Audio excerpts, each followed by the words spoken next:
Imagine standing in Jerusalem in the 1st century Anno Domini. The city buzzes with Roman soldiers, Jewish priests, and merchants from across the known world. Somewhere in the narrow streets, a small and frightened group of men and women quietly gather. They are followers of a carpenter from Nazareth named Jesus Christ, recently executed by Roman authorities. Nobody in that moment would have predicted that this tiny, trembling community would one day reshape the spiritual identity of an entire continent. Christianity began not as a grand movement, but as a minor sect within Judaism, sharing many of its traditions, scriptures, and beliefs. Yet, within just a few centuries, this humble faith would travel across deserts, seas, and mountain ranges, eventually becoming the dominant religion of Europe, touching hundreds of millions of lives in ways that still echo powerfully into our present day.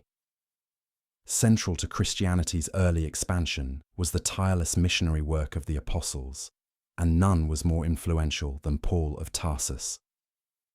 Originally a fierce persecutor of Christians, Paul experienced a dramatic conversion and became the faith's most dedicated ambassador. He embarked on 3 major missionary journeys across the Mediterranean world, traveling through regions we know today as Turkey, Greece, and eventually reaching Rome itself. In cities like Corinth, Ephesus, Thessalonica, and Philippi, Paul established small but determined Christian communities. He didn't simply visit and leave. He wrote letters, offered guidance, and maintained connections with these communities, creating an early network of congregations spread across the Roman Empire. These letters, many of which became part of the New Testament, helped unify diverse communities under shared beliefs.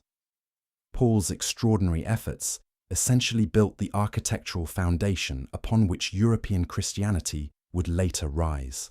Now, one of the most fascinating ironies of history is that the very empire trying to suppress Christianity actually handed it the perfect tools to spread. The Roman road network stretched over 400,000 kilometers across Europe, North Africa, and the Middle East. These roads were built for military movement and trade, but missionaries like Paul used them to carry the gospel from city to city with remarkable speed.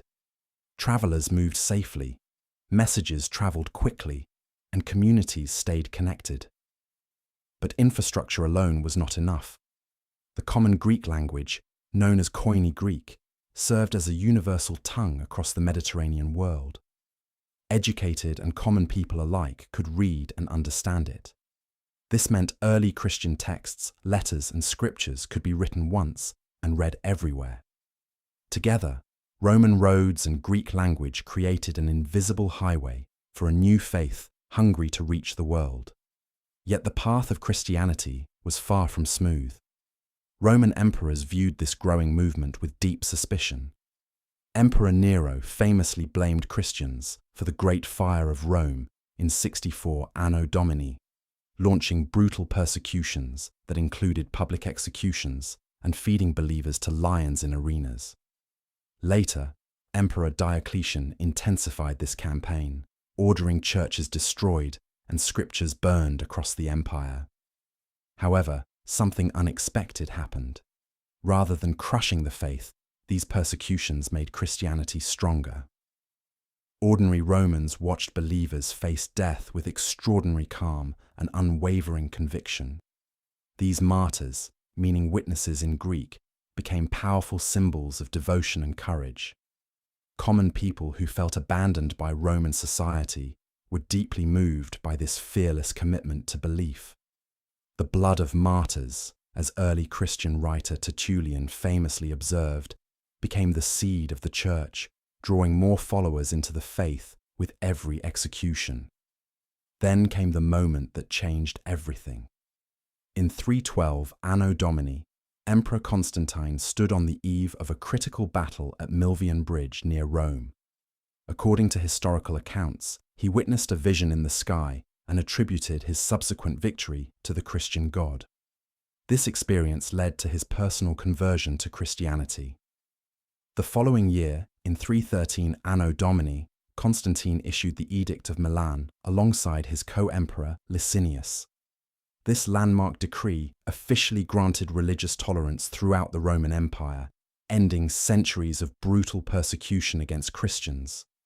Suddenly, a faith that had been hunted, suppressed, and driven underground was now legally protected by the most powerful government on earth.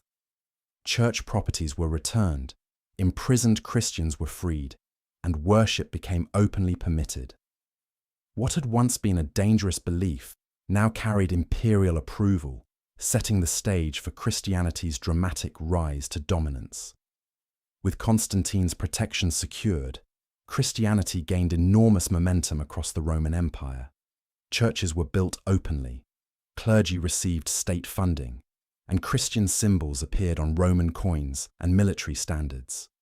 The faith was no longer whispered in secret, but proclaimed from public buildings.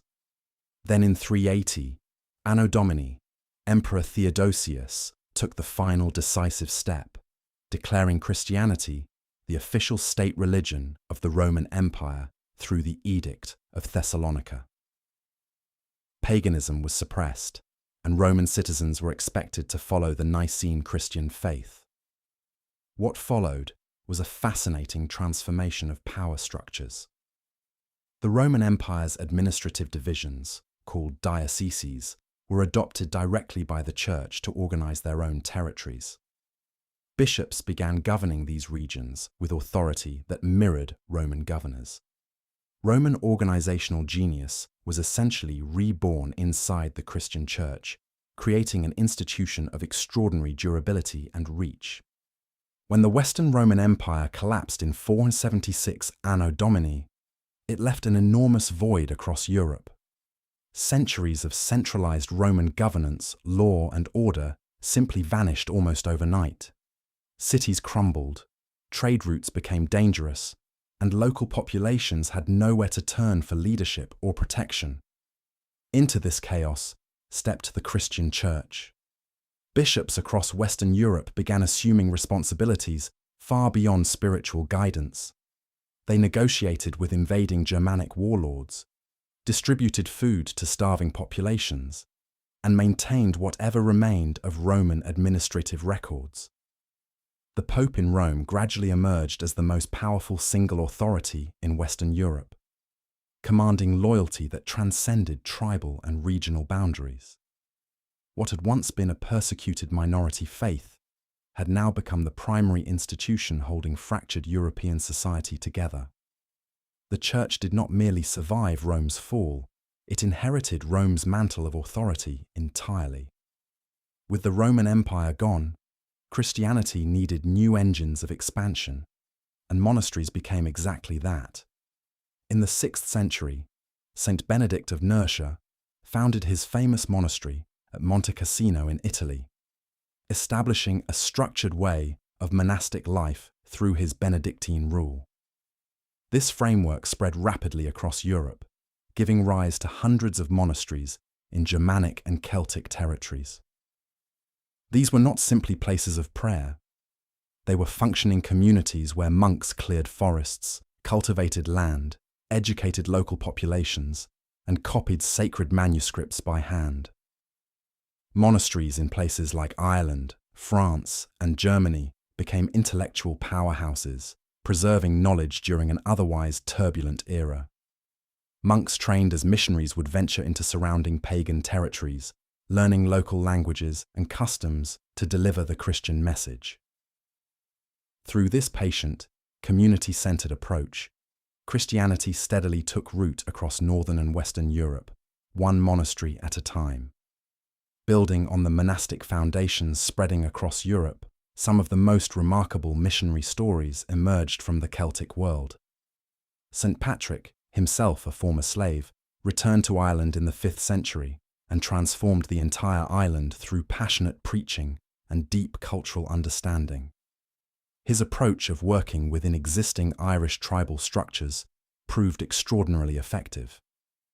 Later, St. Columba sailed from Ireland to establish his famous monastery on the island of Iona off the Scottish coast around 563 Anno Domini, creating a powerful centre of Celtic Christian learning. Celtic Christianity developed fascinating distinctive features, including unique artistic traditions, different calendar calculations, and a strong emphasis on scholarship and nature. What makes this story particularly remarkable is the reversal that followed. Irish monks, having received Christianity, became some of the most energetic missionaries, carrying the faith back into a post-Roman mainland Europe that had fallen into considerable spiritual and cultural darkness. While monks were pushing Christianity northward through monasteries, an equally powerful force was reshaping Europe from within the Germanic world itself. The Franks, one of the most dominant Germanic tribes, underwent a transformation that would redirect the entire continent's religious future. Around 496 Anno Domini, their king, Clovis I, converted to Christianity, reportedly after praying to the Christian god for victory in battle against the Alemanni tribe. When victory came, Clovis kept his promise and accepted baptism. This was no small personal decision. When a king converted, his warriors, nobles, and subjects were expected to follow. Christianity did not slowly filter upward from common people in Germanic territories, it cascaded downward from the throne. This pattern of top-down conversion, where powerful rulers brought entire populations into the faith through royal decree and political authority, became the defining model for Christianization across Europe for centuries to come. Building on the momentum of Germanic conversions, Pope Gregory the Great emerged in the late 6th century as one of Christianity's most strategic organizers. Unlike previous church leaders who responded reactively to opportunities, Gregory actively planned missionary campaigns with remarkable deliberateness. In 597 Anno Domini, he dispatched Augustine of Canterbury along with approximately 40 monks on a carefully organized mission to England. This was not a spontaneous journey, but a calculated effort, complete with letters of introduction, instructions for dealing with local rulers, and guidance on converting pagan temples into churches rather than destroying them. Gregory's approach showed sophisticated understanding of cultural sensitivity. Augustine successfully converted King Ethelbert of Kent, establishing Canterbury as England's Christian headquarters. This mission represents perhaps the most methodically planned evangelical effort in early medieval history, demonstrating how institutional church power could systematically extend Christianity's reach into previously unreached territories. While Western Europe was being shaped by Rome and its missionaries, Christianity was simultaneously pushing eastward through a different power center, the Byzantine Empire. Constantinople became the launching pad for evangelizing Eastern Europe, and two brothers from Thessalonica would prove absolutely instrumental in this effort. Saints Cyril and Methodius were dispatched in the 9th century to bring Christianity to the Slavic peoples of Moravia and surrounding regions. Recognizing that faith could not truly take root in a language people did not understand, they made a revolutionary decision. Rather than imposing Latin or Greek, they created an entirely new writing system called the Glagolitic alphabet, specifically designed to capture the sounds of Slavic speech. This allowed them to translate the Bible and religious texts directly into Slavic languages. Their work gave Eastern European peoples Christianity in their own tongue, planting deep spiritual roots across Bulgaria, Serbia, and beyond. While Eastern Europe was embracing Christianity through Byzantine influence, a fierce transformation was simultaneously unfolding across the frozen north. The Vikings, long feared across Europe as pagan raiders worshipping Odin and Thor, were gradually drawn into the Christian fold between the 9th and 11th centuries. Norse kings became the primary instruments of this conversion. Olaf Tryggvason, who ruled Norway from approximately 995 to 1000 AD, aggressively promoted Christianity throughout his kingdom, sometimes destroying pagan temples and compelling his subjects to convert. His successor, Olaf Haraldsson, later canonized as Saint Olaf, continued this mission with equal determination. These kings understood that adopting Christianity align them with powerful European Christian monarchies, and legitimize their rule. Through a combination of genuine belief, political calculation, and occasionally brutal enforcement, Scandinavia was steadily transformed from a stronghold of Norse paganism into a Christian civilization. The conversion of Poland in 966 Anno Domini marks one of the final major milestones in Europe's Christianization journey. Polish Duke Mieszko I accepted baptism, bringing his entire kingdom into the Christian fold and connecting Poland to the broader European Christian community. This decision was as much political as it was spiritual, aligning Poland with powerful Christian neighbors. However, the last European nation to officially adopt Christianity was Lithuania. Deep into the late 14th century, Lithuania remained a stronghold of ancient pagan traditions. It was not until 1387 Anno Domini that Grand Duke Jogaila formally converted, accepting Christianity as the official state religion. This remarkable moment effectively closed the chapter on European paganism. By approximately 1400 Anno Domini, virtually the entire European continent had been brought under the Christian faith, completing a transformation that had taken nearly 14 centuries to accomplish. And so we arrive at the end of a truly extraordinary journey.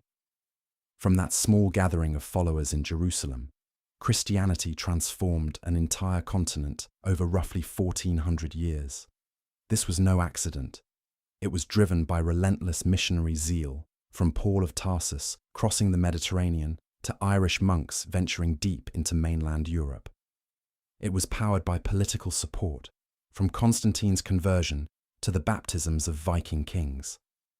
It succeeded through remarkable cultural adaptation, meeting people in their own languages, their own traditions, and their own worlds. And it endured through institutional strength, with the Church providing structure when empires crumbled. No single factor explains this transformation. It was the combination of all these forces working together across centuries that made Christianity's spread across Europe one of the most extraordinary religious transformations in all of human history.